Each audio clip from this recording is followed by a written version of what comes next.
안녕하세요, 득등 여러분. 반갑습니다. 사우치딥의 늘보맨입니다. 자, 오늘 항목풀이를 진행해 볼 기업은 바로 하나은행입니다. 여러분들이 저희 사우치딥 홈페이지를 게시판을 통해서도 아주 뜨거운 반응을 보여주셨고요. 오늘 채용 사이트를 봤을 때도 한 2,000분가량 넘게 적고 계시더라고요.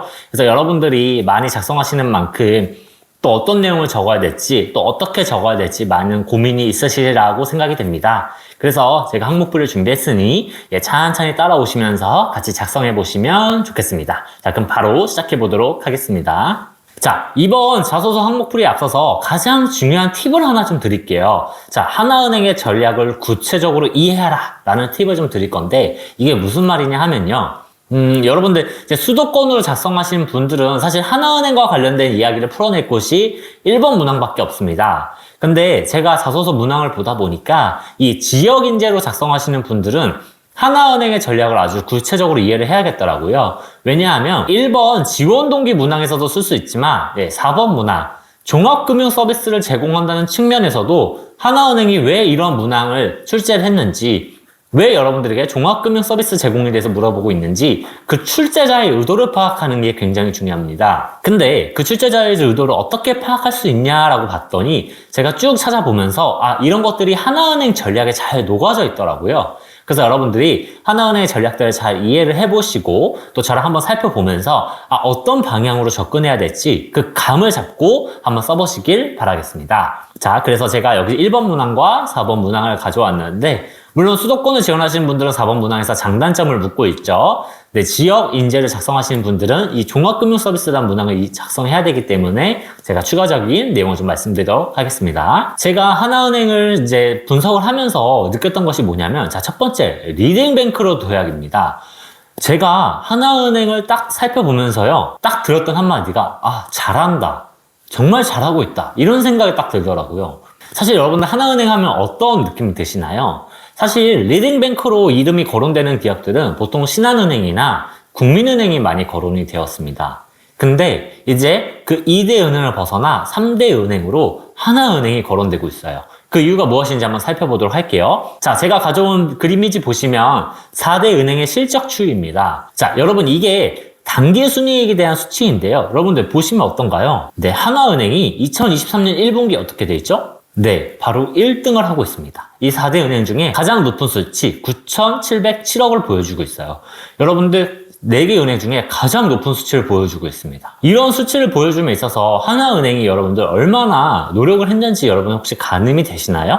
제가 이런 하나은행이 정말 이 상반기에 1분기에 최고의 수치를 보여줄 만큼 얼마나 많은 전략들을 펼쳤고 노력을 했는지 한번 구체적으로 각 분야별로 설명을 드리도록 하겠습니다. 자, 첫 번째 기업금융본에서 보면 아주 공격적으로 기업금융을 펼쳤습니다. 자, 첫 번째 대기업 대출 잔액을 보시면 알겠지만 여러분들 규모 면에서는 조금 작습니다. 그런데 자, 여러분들 가운데 수치를 보면 이게 증가율이거든요. 근데 여러분들 우리은행, 국민은행 다 많이 증가하긴 했지만 다 한 자릿수입니다. 보통 국민은행 5%대, 신한은행 4%대, 조금 많이 한 것이 우리은행의 9%대입니다. 근데 그걸 가장 뛰어넘는 것이 하나은행이 바로 13%나 증가를 했어요. 그래서 이 규모만을 보면 작다고 할 수 있지만 사실은 증가율만 보면 하나은행이 기업금융, 특히 대기업 대출에 있어서 공격적으로 진행을 했구나라는 것을 좀 알 수가 있습니다. 자, 하나은행이 어떻게 리딩뱅크가 됐냐 했는데 그게 바로 기업금융에 있다고 합니다. 자, 지난해 고금리, 고물가, 고환율, 저희 3고 현상이라고 부르죠. 이런 상황에서도요, 여러분들 소상공인, 중소기업, 그리고 대기업 등 기업금융시장에서 아주 공격적으로 영업을 했다고 합니다. 사실 모두가 이 3고 현상 때문에 그리고 경제 변동이 워낙 크다 보니까 사실은 대출을 잘 안 해주려고 하는 태세였어요. 그런데 하나은행이 이때 기회를 본 거죠. 우리가 리스크 테이킹을 조금 하되 공격적으로 영업을 해보자. 이때가 기회다 라고 하면서 적극적으로 기업금융을 펼쳤습니다. 그런 덕분에 지난해 순이익이 3조 1692억을 달성하면서 리딩뱅크 대열에 올라섰다고 합니다. 하나은행이 규모 면에서는 좀 작을 수 있지만 아주 알차게 내실 있게 영업을 잘했다고 볼 수 있어요. 자, 그러면 기업금융에서도 이렇게 노력했는데 개인금융에서는 어떻게 했을까요? 한번 살펴볼까요? 자, 이거는 하나은행에서 만든 의미는 아니고요. 제가 투트랙 자산관리 전략이라고 키워드를 설정해 보았는데, 자, 왜 그러냐면, 자, 첫 번째, iWealth에서 볼 수 있습니다. 하나은행이 AI를 아주 적극적으로 활용해서 자산관리 서비스를 제공하고 있어요. 물론 여러분들 비대면을 통한 자산관리 서비스 다른 은행에서도 많이 언급하고 있는데요. 하나은행의 그 실적을 보면 45만 고객을 돌파했다고 합니다. 그래서 아이웰스를 보면 이게 초개인화된 AI가 정말 PB 수준의 그런 자산관리 서비스를 제공하고 있다고 해요. 그러면 여러분들 제가 비록 자산이 소액이지만 돈이 별로 없지만 그래도 난 내 나름대로 이 적은 자산을 좀 운용해보고 싶어.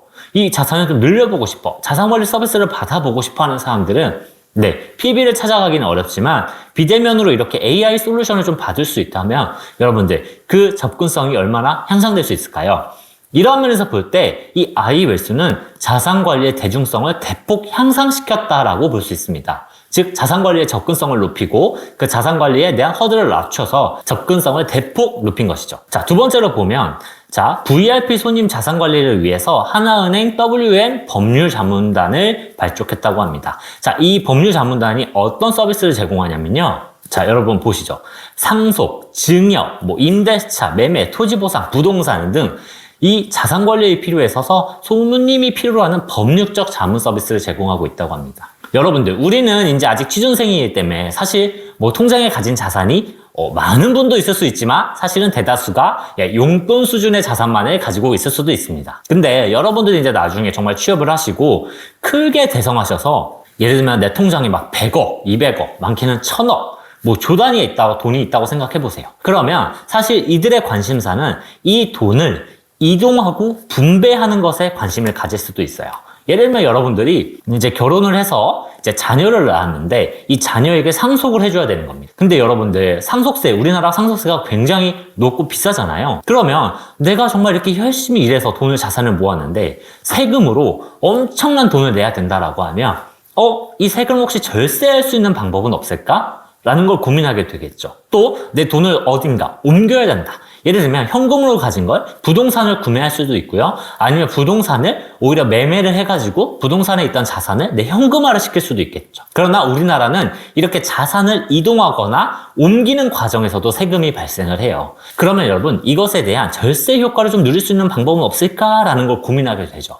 근데 만약에 은행이 이러한 고민을 해결해 줄 수 있다면 여러분들은 어떻게 하실 건가요? 그 은행을 이용하지 않겠습니까? 근데 이러한 결이라고 생각해 주시면 됩니다. 즉 하나은행은 단순히 자산관리 서비스만 제공하는 게 아니라 그 자산을 분배하고 이동하고 하는 등 자산과 관련된 파생될 수 있는 서비스까지 같이 제공하고 있는 거예요. 그러면 단순히 고객이 자산 관리에만 초점을 맞춘 게 아니라 그 사후적인 것까지 그 고민을 대신 은행이 해주고 있기 때문에 하나은행의 자산 관리를 맡기겠죠.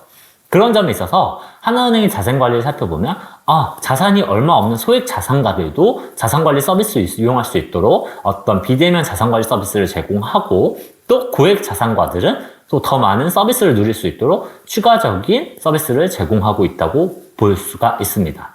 여러분들 여기서 말씀드린 법률자문단이란 거를 유의 깊게 보셔야 돼요. 왜냐하면 4번에서 종합금융서비스라는 키워드에 활용해 볼 수 있는 소재이기 때문이죠. 제가 뒤에서 다시 한번 설명을 드리도록 하겠습니다. 세 번째는 마케팅을 볼 수 있습니다. 자, 하나은행이 저는 정말 마케팅을 잘한다라고 생각을 해요. 왜냐하면 제가 이제 한동안 네이버에 들어갈 때마다 광고에 뭐가 떴냐면요. 네이버 페이 머니, 하나은행 계좌라는 것이 계속 광고로 떴었어요. 그래서 이게 뭐지? 라고 살펴보면서 들어가 보니까 네이버 페이와 연계돼서 하나은행 계좌를 발급받으면 네이버 페이로 굉장히 많은 혜택을 주더라고요. 그래서 네이버 페이 포인트도 주고 카드 사용할 때마다 적립률도 굉장히 높게 주고 이자도 많이 주고 하면서 네이버 페이를 이용하는 사람들은 그 혜택을 좀 누리고 싶을 만큼 이 계좌 가입하면 내가 포인트 이만큼 받을 수 있는데 이 계좌 한번 내가 개설해볼까? 라는 생각이 들 정도로 굉장히 마케팅을 잘한다는 생각이 들었습니다. 역시나 다르게 제 생각이 틀리지 않았던 게 수치로 보여지더라고요. 자, 여기 옆에 여러분 이미지를 보시면 5개월 만에 50만 계좌를 모집했다고 합니다. 여러분들 하나은행의 행원들이 딱 한 개씩만 계좌를 발급한다고 해도 이 50만 계좌를 달성하려면 50만 명이 있어야 돼요. 한 명이 2개의 계좌를 발급하도록 유도한다면 25만 명이 있어야 됩니다. 그만큼 이 하나은행이 진행한 마케팅은 행원들이 엄청난 영업력을 아낄 수 있고 또 이 마케팅만으로도 수많은 50만 명의 고객을 확보할 수 있다는 점에서 굉장히 마케팅 효과를 톡톡히 누렸다고 볼 수 있습니다. 그래서 지금 그 성공에 힘입어서 이번에는 시즌2로 나온다고 하고요. 100만 계좌를 목표로 하고 있대요. 여러분들 그러면 현장에서 정말 그 행원분들이 계좌 하나 발급해주기 위해서 카드 하나 만들기 위해서 사실 굉장히 많은 노력과 많은 영업을 하거든요.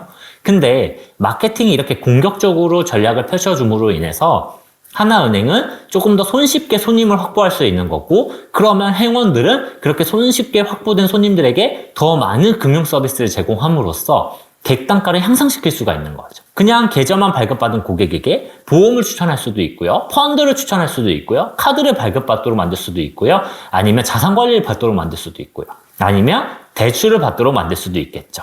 그게 마케팅의 효과가 아닐까 생각해 봅니다. 자, 그래서 이렇게 전략들을 조금 파헤쳐 본 다음에, 자, 그 다음에 자기소개서를 한번 작성해 보도록 하겠습니다. 제가 오늘 가져온 문항은 첫 번째 문항입니다. 하나은행에 지원한 이유를 본인의 지원 분야와 연관지어 구체적으로 작성해 주시기 바랍니다.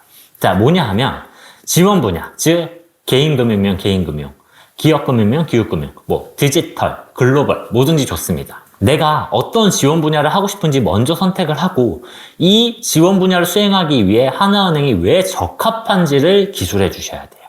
그래서 하나은행의 장점이 먼저 거론되는 것이 아니라 나는 어떤 지원 분야를 선택했고 왜 그 지원 분야를 선택했으며 이 지원 분야를 수행하기 위해 하나은행이 왜 적합한지, 어떻게 적합한지 이 플로우로 기술을 해주셔야 돼요. 그래서 제가 예시랑 같이 보면서 한번 설명을 드리도록 할게요. 자, 글자 수가 천자로 굉장히 길죠. 그래서 한번 단계별로 보도록 하겠습니다. 자, 첫 번째, 두 가지식으로 그냥 하나은행을 선택한 이유를 깔끔하게 제시해 주신 겁니다. 그래서 자산 형성의 단계별로 맞춰서 맞춤형 솔루션을 제시할 수 있는 자산 관리를 꿈꾸고 있다. 그리고 그 꿈을 이룰 수 있는 곳이 바로 하나은행이다. 라고 하면서 그냥 두 문장으로 딱 정리를 했습니다.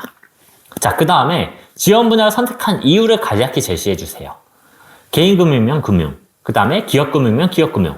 왜 선택했는지 이유를 제시해 주신 겁니다. 자, 본인의 인사이트로 얘기를 하고 있습니다.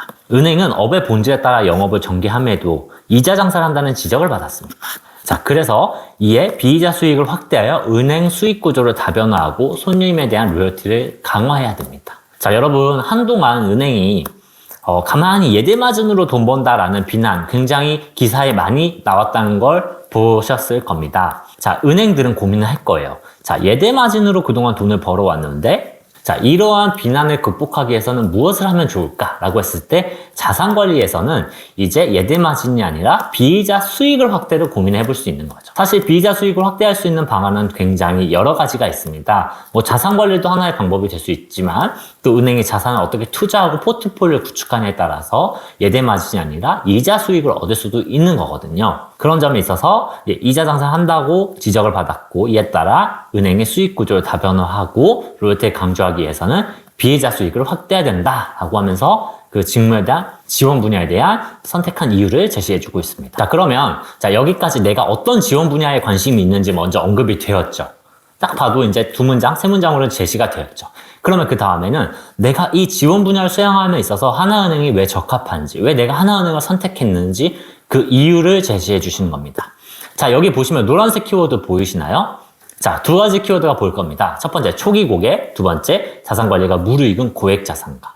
이 키워드를 보고 뭘로 접근했냐라고 하면 자산 형성 단계에 맞춰서 솔루션을 제시할 수 있는 은행이다. 자, 첫 번째로 아이웰스죠. 그래서 여러분들 아까 제가 앞에서도 아이웰스 보여드렸는데, 맞습니다. 자산관리의 대중화를 실천하고 있다.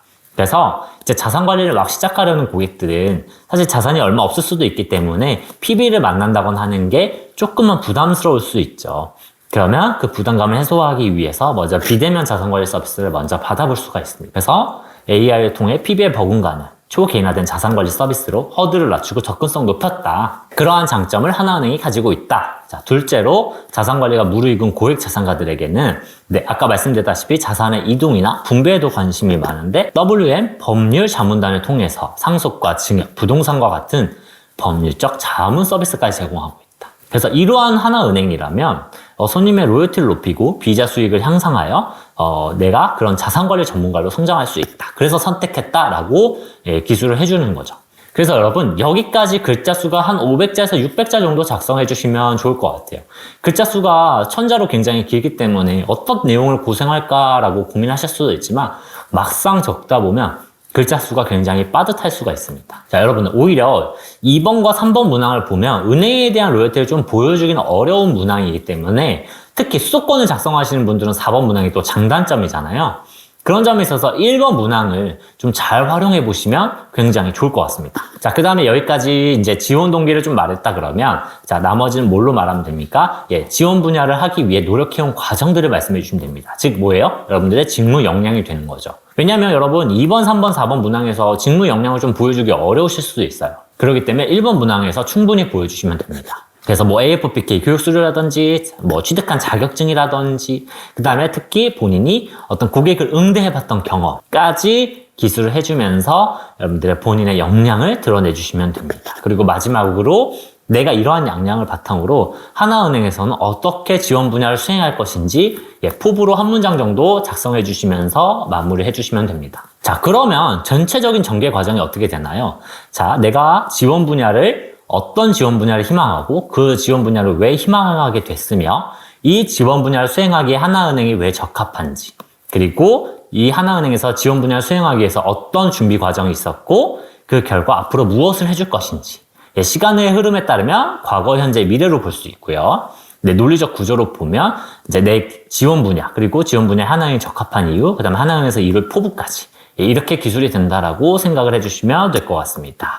자, 여기까지 지원 동기를 좀 풀어드렸는데 조금 아쉬운 느낌이 전 들더라고요. 그래서 여러분들에게 뭘 좀 더 설명드리면 좋을까라고 하는데 이제 지역인재를 작성하시는 분들이 종합금융서비스 문항을 작성해야 되는데 이 종합금융서비스라는 게 도대체 뭐야? 라는 게 좀 어려우실 수도 있어요.